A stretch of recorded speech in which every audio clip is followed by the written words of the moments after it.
But having Joe Biden tell me that he's losing patience with me or promising me a winter of death, that's not persuasion.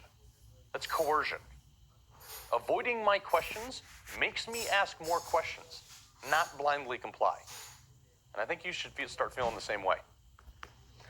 With that in mind, let's welcome in my first guest, General Counsel from the Liberty Institute, Mike Berry. Mike, real honor to have you here. I know you represented the Navy SEALs who sued the Department of Defense for not granting any religious exemptions for the COVID-19 vaccines, and you just received a huge win. Court blocked the mandate. So, as a SEAL myself, this is super impactful to me.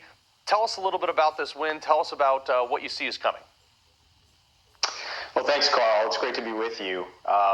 Just a few days ago, the court in the Northern District of Texas, a federal judge, issued the first major victory against the COVID vaccine mandate within the Department of Defense. As you said, First Liberty Institute represents 35 Navy SEALs and other special warfare operators who are not necessarily challenging the vaccine mandate itself, but challenging the way that the Navy and the DoD is enforcing it. In other words, the Navy has publicly stated that they have granted hundreds of medical exemptions. They've granted administrative exemptions. But for 7 years now, for more than 7 years, they have not granted a single religious exemption, zero. That's unlawful. That's unconstitutional. That is flat out religious hostility. And the Navy seems to be proud of it. They think it's a feature, not a defect. So this federal court struck that down and said, Navy, you are no longer allowed to take any adverse or punitive action against these SEALs. And one thing I want to point out, Carl, I noticed the trident you're wearing on your lapel pin there. You understand as much as anybody what that means, what it means to wear that trident.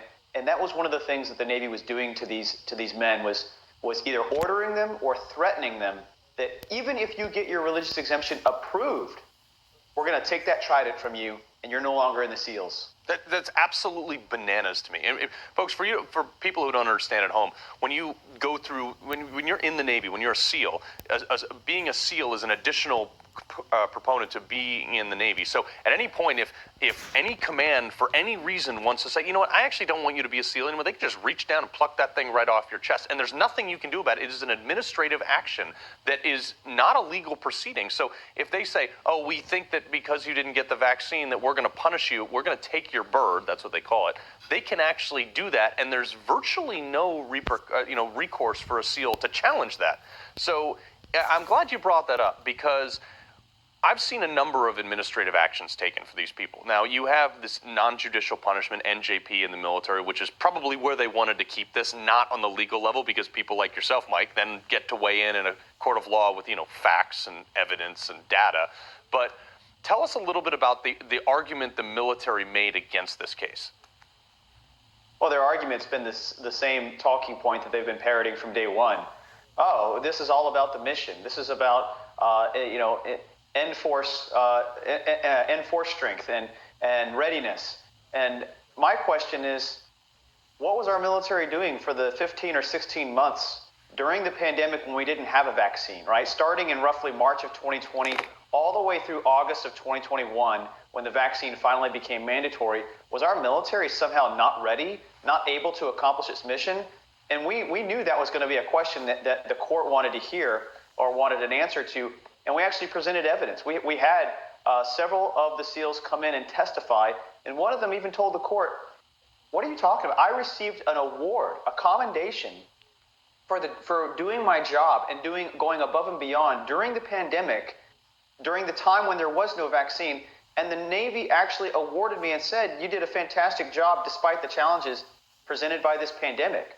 So, and you, again, Carl, you know as well as I do, and I'm sure many of our viewers who have military experience know, right, there is not a single military commander out there who's going to go on record and say, you know what, my unit was not able to do its job. We were not able to accomplish the mission during COVID because of the pandemic. There's no commanding officer on the face of this earth that would ever admit to that. Well, Mike, the other thing, too, is look, I'm 70% disabled from a litany of injuries I sustained in my 10 years of service, okay? I'm still in better shape at 38 years old than anybody else I know outside of the military. So when you're an active duty SEAL, you are literally the healthiest person on the planet. You are the most resilient, you are the healthiest, you are well cared for, and they're going to tell these people that, oh, I realize that for the general public you have a 99.8% survival rate, but as a SEAL you have basically 100% survival rate, but you can't do your job effectively unless you get this vaccine that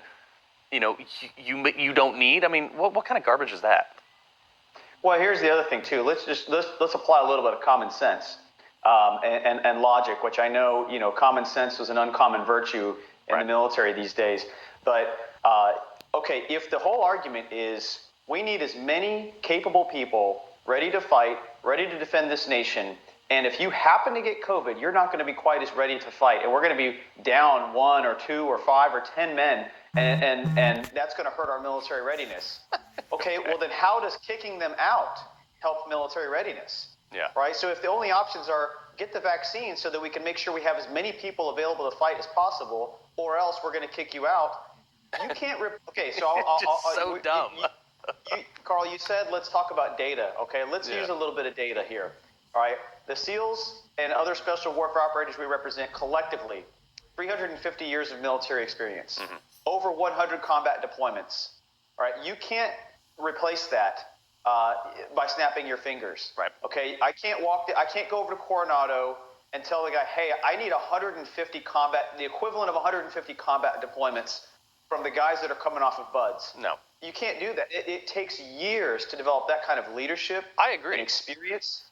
And so this is really the soft underbelly of this whole issue that I think too many people are missing, and that is when we start kicking out this many people with this level of experience and qualifications, we're going to hurt national security. We are going to make our military and our nation less ready. I completely agree. And just for the record, when I had COVID a year ago, guess what I did? I went and ran my sawmill up at my farm. I built an entire house in a week and a half. Like, my mission readiness was affected not much. So, Mike Berry, we appreciate you fighting for this, sir. We appreciate you being here. Thanks for having me. All right. Coming up, the CDC originally said the quarantine for 14 days, then it was 10 days. Now it's 5 days to quarantine. Should